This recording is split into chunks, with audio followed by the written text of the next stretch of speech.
Good afternoon. In IIJS 2015, day 3, somehow the market is saying that there is a lull in the business, but we believe the lull is outside the show. The show is chock-a-block. It's houseful on day 3 as well.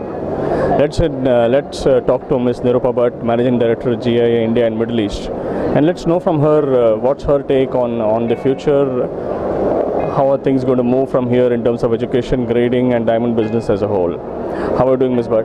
I am very good. Thank you very much, and thank you for talking to us.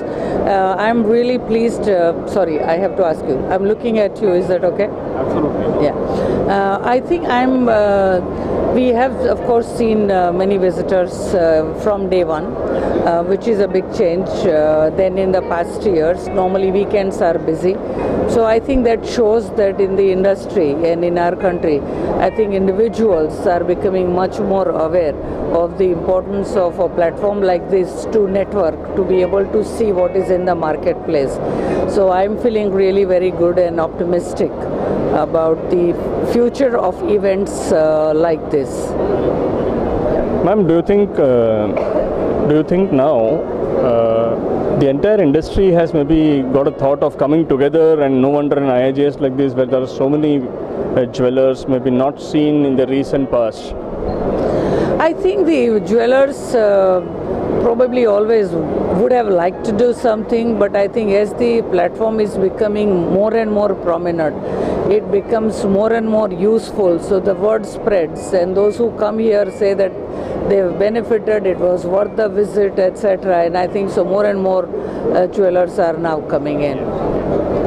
Ma'am, it's also said that wise men take an opportunity in lull markets to invest in education and technology for their business development. How do you look at it? I think I'm, really very happy that we have so many more visitors this time to our booth as well. We are showing some rare replicas of the famous diamonds, some graded by GIA.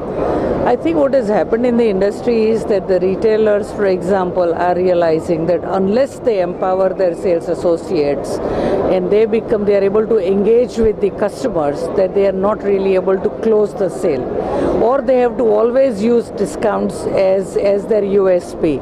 Now there's only to some extent that how much can you use discounts to sell. So we see increasing interest from the retailers to gain that product knowledge for their staff so that they can answer the queries of their clients. At manufacturers level, be it jewelry, be it diamonds, I think they have also become much more aware of the need with the more and more treatments coming up, more and more discussion, and the news articles that we see about the synthetics coming up, the identification.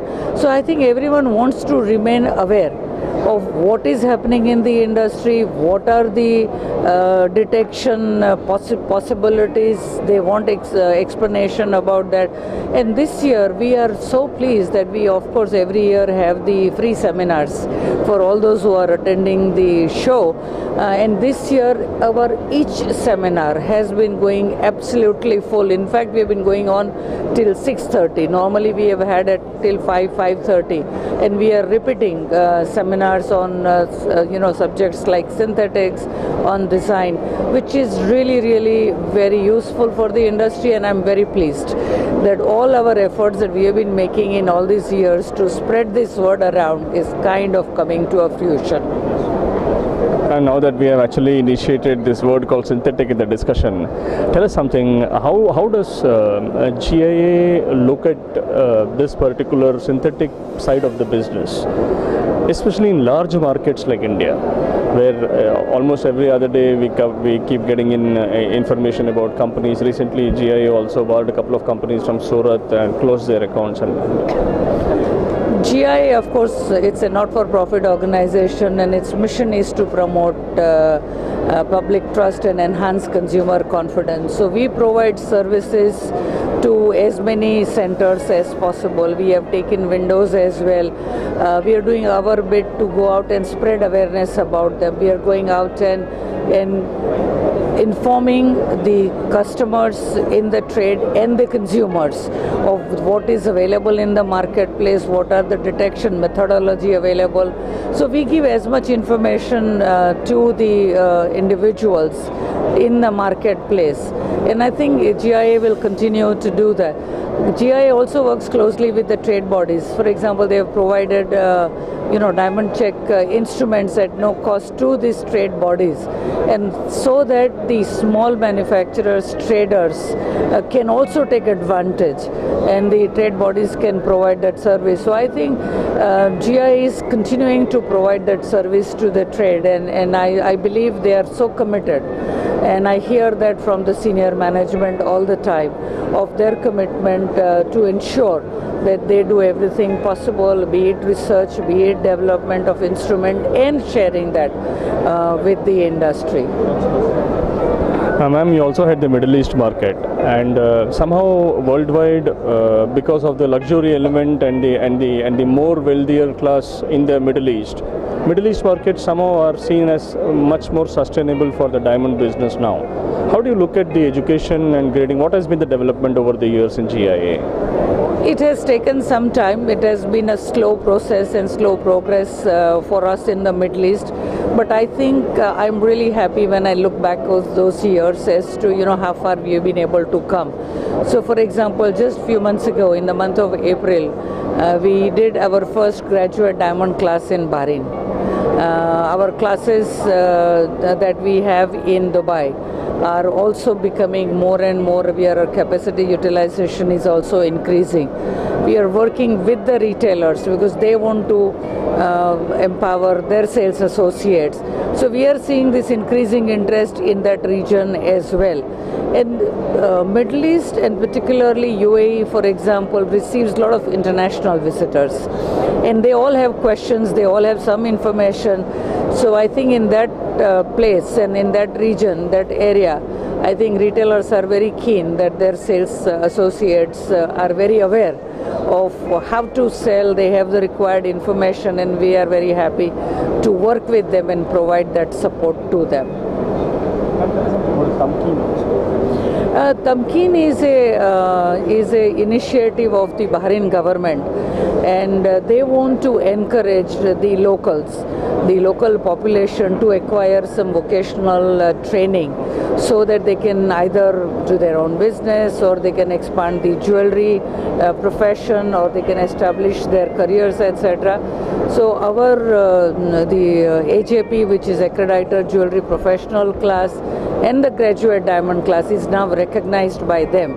So any local Bahraini, if they take this class, they pass, I believe they are able to get the reimbursement from the government, which I think is really useful. So the young men and women are really encouraged to come and acquire more vocational education. Are you looking forward to having more governmental or ministries of education empanelments in the other economies? Has there been any development on that? I think it is. I think each country, each government, each industry trade body does what they think is appropriate. We are here to provide the education to the industry, to young men and women, to either to further their career, to establish their career, etc. So if the individuals are able to take advantage of this, the initiatives that respective government is providing, great. So for example, in India, they have started, or they have this initiative, National Skill Development Council, under which they are establishing and launching several schemes to upgrade the knowledge and the skills of the existing staff and to bring in new staff. So we do work under those schemes, and we provide this education, and if the individuals pass, they are able to get reimbursement from the government, which I think is a win-win situation. Government wants to make sure that they are able to provide the employment opportunities, and we are happy that we are able to share the education we have. Indeed, quite a big opportunity actually for education, imparting education in the sector. I think so, and you know, recently, just a few days ago, there was a National Skill Youth Day, and there were some skills, some schemes launched, Pradhan Mantri Vikas Kaushal Yojana, and I believe in Surat and other places there are quite a few individuals, workers who are taking advantage. It is good, I think they get some recognition, they get a certificate to kind of show the skills, the level of skills they have. So I think it's a good initiative by the government to really help the workforce.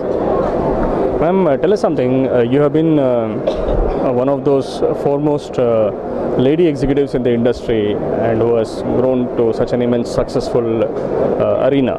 And now you are actually also promoting the WJA and empowering, ensuring women get empowered and they get actually acknowledgement. How do you look at it, and what's been the development in the last 1 year? You know, in last 1 year we have kind of rejuvenated, relaunched, and we have now almost 50 members.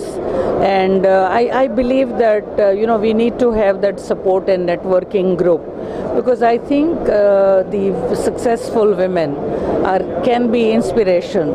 Knowingly, unknowingly, they motivate many others. And I think we all need that support to make sure that we keep telling each other that times can be good, times can be tough, but I think let's not give up, let's remain focused on establishing our careers, establishing our businesses.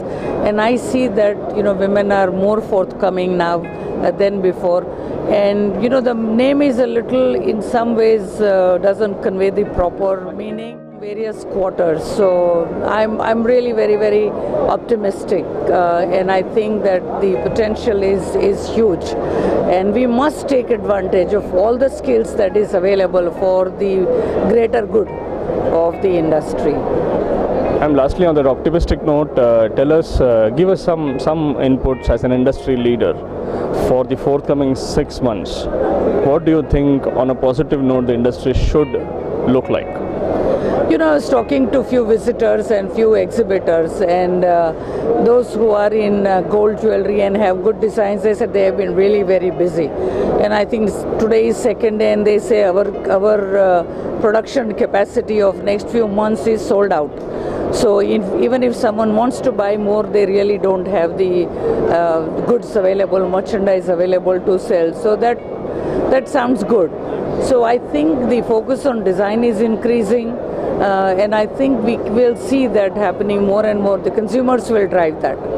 And I think, you know, in all businesses, in all industries, there are cycles. And I think we have had great few years. Maybe there are some difficulties that we are experiencing, but I think it's a cycle, and I think the industry is very resilient. And I think we focus on the right things, and we'll be able to get over this a little lull, if that little bit which is there. But I think that the show is very busy, as you said right in the beginning. So hopefully things may have already started to turn around. Yeah. Thank you so much, ma'am. One of the strongest ladies in the industry, talking about the strength of our industry. Thank you so much, Ms. Bhatt, for your time. Thank you so much, ma'am. Thank you.